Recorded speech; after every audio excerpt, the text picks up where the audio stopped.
Behind me is my 2011 Chevy Equinox. Come take a journey with me.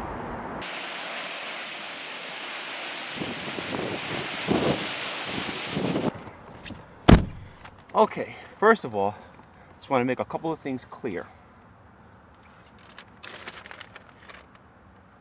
This is my invoice for the car. I paid $25,441.03 for this vehicle. Here's my check from my bank for $25,441.03. I paid for this vehicle in full. I didn't want to get involved with any type of payment program.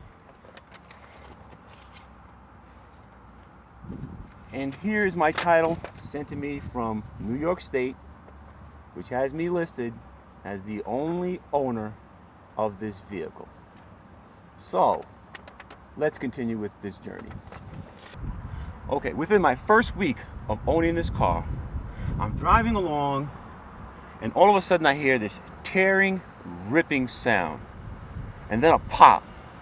So I pull over and discover that my roof lining has collapsed on me within the first week of owning this car. Now, that's not right. I've been driving this car for about 7 months now, and I currently have 7,087 miles on this vehicle. I have not been able to get 32 miles per gallon on this car ever since I've been driving this car. Now, maybe Chevy found a hill that's 32 miles long, put the car on top of the hill, pushed it off the hill, and when it got to the end of the hill, they were able to get their 32 miles to the gallon. I'm not saying that this is what they did, I'm just saying maybe. Let's continue with the journey. 3 weeks ago, I get a notice from Chevy, from the safety recall notice, that my seat belts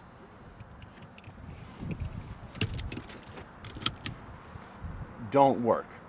That wasn't very comforting because about 3 days ago, I was driving on the expressway when my dashboard lights started to freak out on me, and I got a warning saying, "Service your power steering," as my car began to shut down on the expressway.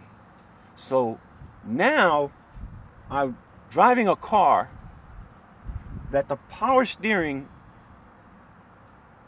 can freak out, cause my car to shut down on the highway or wherever I'm driving, where I could possibly get into an accident wearing seat belts that won't stop me or may not stop me from going through the windshield. So I called my dealership to let them know the problem. That, hey, I have this car that's shutting down on me. It's telling me, service my power steering. And I was notified by my dealer that I had to wait 6 days for them to even look at my car. So I called Chevy customer service to ask them, what is the policy for a brand new vehicle that's under warranty when it should not be driven? Because when I purchased the car from the dealership, they said that if there was a problem with my car, that they would give me a loaner vehicle. No matter how long and exhausting my conversation was with my dealership, they were not willing to give me a loaner car. So I conveyed this information to Chevy customer service. They gave me a case number and we talked for about an hour. So after about an hour of talking with Chevy customer service about my problem, they told me that they would call my dealership to first confirm that they were going to make me wait 6 days before looking at my car. When they got back to me, they told me that they had confirmed that it was going to take 6 days for my dealership to even look at my car. However, they said they would call 5 other dealerships within my area to see if they can service my car.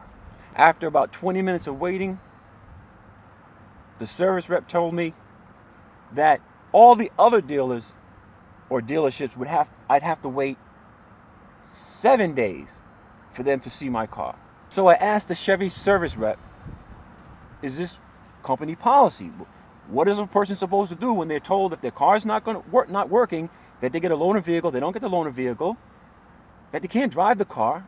It changes their life. What am I supposed to do? Unfortunately, he wasn't able to come up with anything that made sense. All he was concerned about was he supplying enough information to me so that I would feel satisfied with Chevy. And I thought that that was just absurd.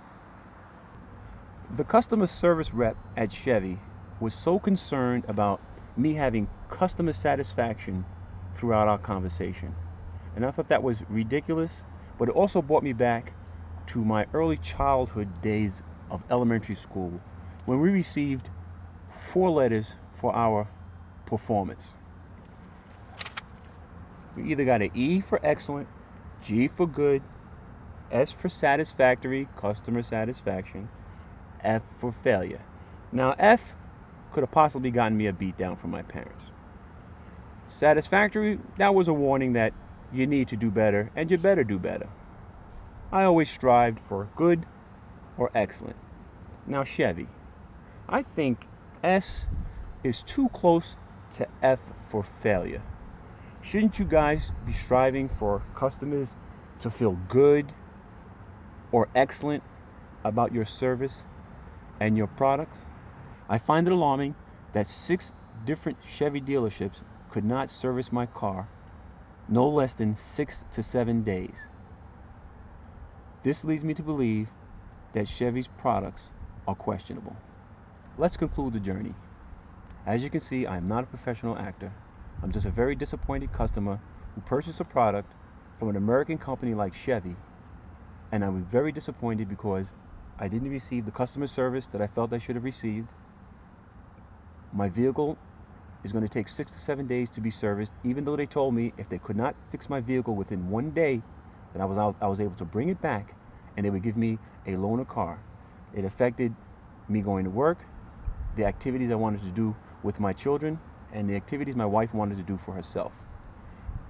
I think that Chevy needs to reevaluate their policies, especially their customer service policies, and have something better for any person that chooses to purchase their product.